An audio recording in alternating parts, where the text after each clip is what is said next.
तो बच्चों, आज हम आपको पढ़ा रहे हैं 7th क्लास का 14वां पाठ खान पान की बदलती तस्वीर। लेखक है प्रयाग शुक्ल।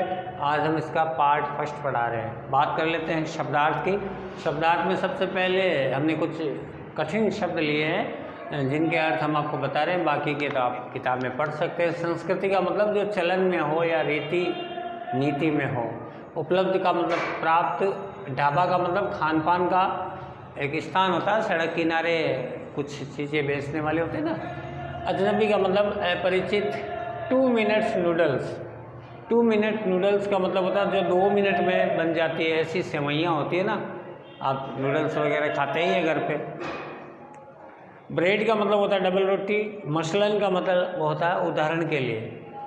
और स्थानीय व्यंजन का मतलब जो पहले से परंपरा में चले आ रही जो खाने की वस्तु होती है उसको कहते हैं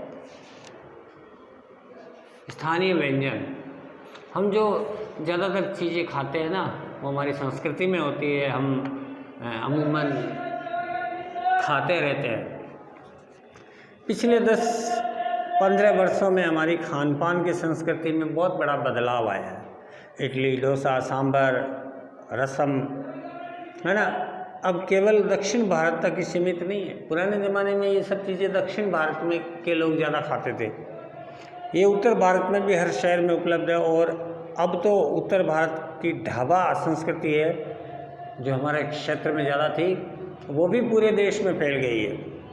आप कहीं पर भी चले जाएं, उत्तर भारतीय दाल रोटी साग सबको मिल जाएंगे। फास्ट फूड का चलन भी बहुत शहरों में बढ़ रहा है। फास्ट फूड से बर्गर, नूडल्स जैसी कई चीज़ें शामिल हैं। एक ज़माने में कुछ ही लोग चाइनीज़ नूडल्स वगैरह खाते थे और बाकी ये नूडल्स है वो हमारे लिए अजनबी टाइप के थे। खान पान की बदलती तस्वीर पाठ में से लेखक प्रयाग शुक्ल हमें बताते हैं कि आज खान पान की तस्वीर कैसे बदल गई। लेखक कहता है पिछले वर्षों में हमारे खाने पीने के तौर तरीके और चीज़ें बदल गई है, बहुत बड़ा परिवर्तन आया है। दक्षिण भारत के प्रमुख व्यंजन इडली, डोसा है, ये बड़ा सांभर है, ये सभी उत्तर भारत में आज उत्तर भारत के हर शहरों में बड़े चाव के साथ खाया जाता है। और हमारे उत्तर भारत की संस्कृति थी नहीं ढाबा प्रथा, ये भी सड़क के किनारे भोजन नाले देखने को मिल जाते हैं। ये उत्तर भारत की दाल रोटी सब्जी संपूर्ण भारत में कहीं भी आपको खाने के लिए मिल सकती है। बर्गर, नूडल्स जैसी फास्ट फूड की चीज़ें अब सब जगह उपलब्ध है। एक ऐसा समय था जब कुछ लोग ही, चुने हुए लोग ही चाइनीज़ नूडल्स का इस्तेमाल करते थे, परंतु अब ऐसा नहीं है। चाइनीज़ नूडल आपको भारत के हर शहर में मिल जाएगा। तो आज हमारा पूरा भारत देश हर खाने की चीज़ से परिचित है। आज के बच्चे, युवा, वृद्ध, सभी वर्ग के लोग 2 मिनट्स नूडल जैसे पैकेट्स बंद खाद्य पदार्थ से परिचित है।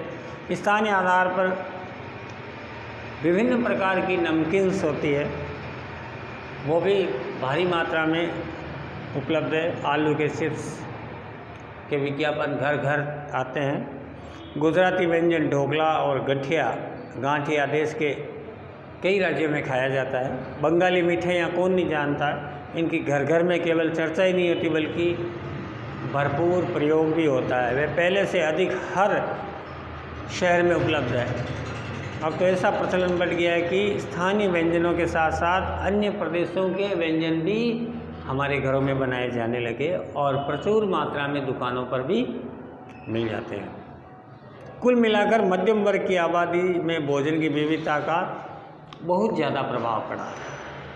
हर जगह इनको पसंद भी किया जाता है। कुछ खास चीज़ें और भी हुई है। मसलन अंग्रेज़ी राज तक जो ब्रेड केवल राजाशाही लोग भी खाते थे या केवल ठिकानों में ही खाई जाती थी, अब आम हो गई है, यहाँ कस्बों तक पहुँच गई है। और यहाँ तक कि गांव-गांव, ढाणी-ढाणी तक ये ब्रेड पहुँच चुकी है। नाश्ते के रूप में लाखों करोड़ों भारतीय घरों में सेकी हुई, तली हुई ब्रेड खाते हैं। खान पान की इस बदलती तस्वीर में सबसे अधिक प्रभावित नई पीढ़ी हुई। जो पहले के व्यंजन, स्थानीय व्यंजन थे ना, आज नई पीढ़ी जानती तक नहीं है, क्योंकि वो खाती नहीं, उनको इंटरेस्ट भी नहीं है।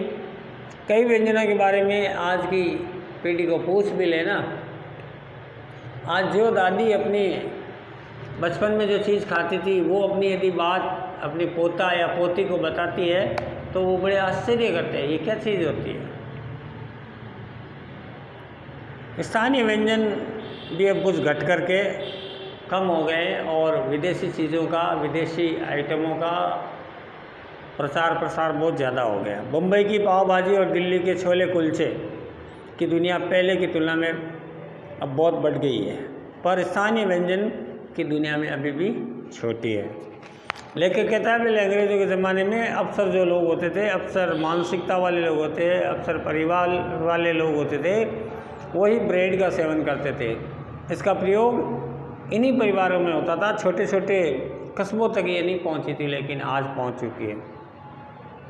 भारतीय, करोड़ों भारतीय इसका आज प्रयोग है, विभिन्न टाइप से करते हैं। कोई तल करके खाता है, कोई कच्ची खाता है, कोई चाय के साथ खाता है, कोई और कुछ मीठे के रूप में इसको खा लेता है।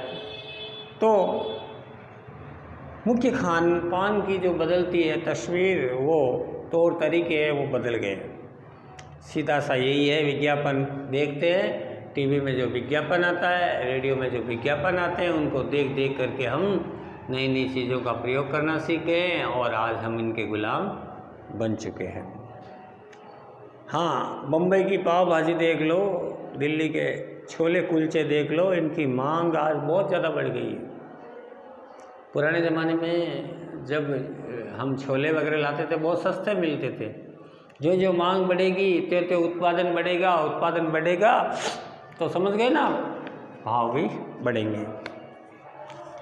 जानकार ये भी बताते हैं कि मथुरा के पेड़े और आगरा के पेठे नमकीन में अब वो बात कहाँ रही, यानी जो चीज़ें बची हुई है उनकी गुणवत्ता में फ़र्क पड़ा। फिर भी मौसम और ऋतुओं के अनुसार फल, खाद्यान्नों में, व्यंजनों में और पकवानों में भी फ़र्क पड़ा है। उन्होंने बनाने की फुर्सत अब कितने लोगों को रह गई है। घर पे बना करके खाना आजकल लोगों को गवारा लगता है। सीधे लाए, खाए, बस, न बर्तन होंगे न कोई काम होगा। तो आजकल लोग ज़्यादातर रेडीमेड खाना भी पसंद करते हैं। बनाने में टाइम लगता है, मेहनत लगती है, मेहनत करने वाले बहुत कम बच्चे हैं। अब गृहिणियों का कामकाज महिलाओं के लिए तरबूज के बीज छीलना, सुखाना, फिर उनके साथ व्यंजन तैयार करना आजकल बड़ा मुश्किल हो गया है। आजकल सीधे ही सूखे मेवे ले आए या घर की चीज़ें ला करके और उसको खा लेते हैं। बच्चों जब हम छोटे थे, आगरे का पेठा, सांभर की फेणी, है ना, या मथुरा के पेड़े, बीकानेर की नमकीन, ये अक्सर हम खाया करते थे। आजकल हज़ारों टाइप की चीज़ें हैं, वो आ गई है और आजकल के बच्चे शायद आगरे का पेठा भी बहुत कम खाते होंगे। तो ये हम कह सकते हैं कि खान पान में काफ़ी बदलाव आया। बच्चों, आज हम आपको इतना ही पढ़ाएंगे। अगले वीडियो में आपको हम अब इसका सेकंड पार्ट पढ़ाएंगे। कुछ सवाल आपको दिए देते हैं जो आप अपनी कॉपी में करेंगे।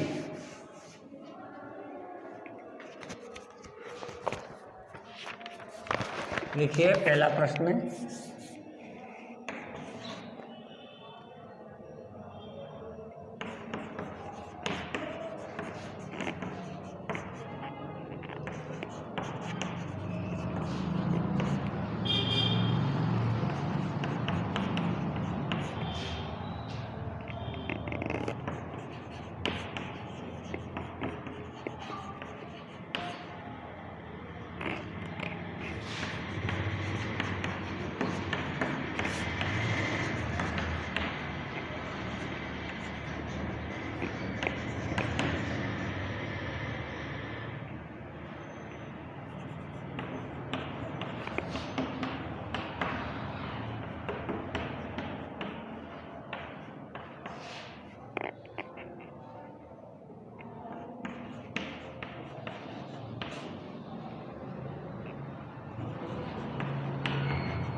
बच्चों ये 4 प्रश्न मैं आपको दे रहा हूँ, आपको इसके उत्तर लिखने हैं। एक बार मैं बोल के आपको बता देता हूँ। पहला प्रश्न है, एक ज़माने में कुछ लोग तक क्या चीज़ें सीमित थी?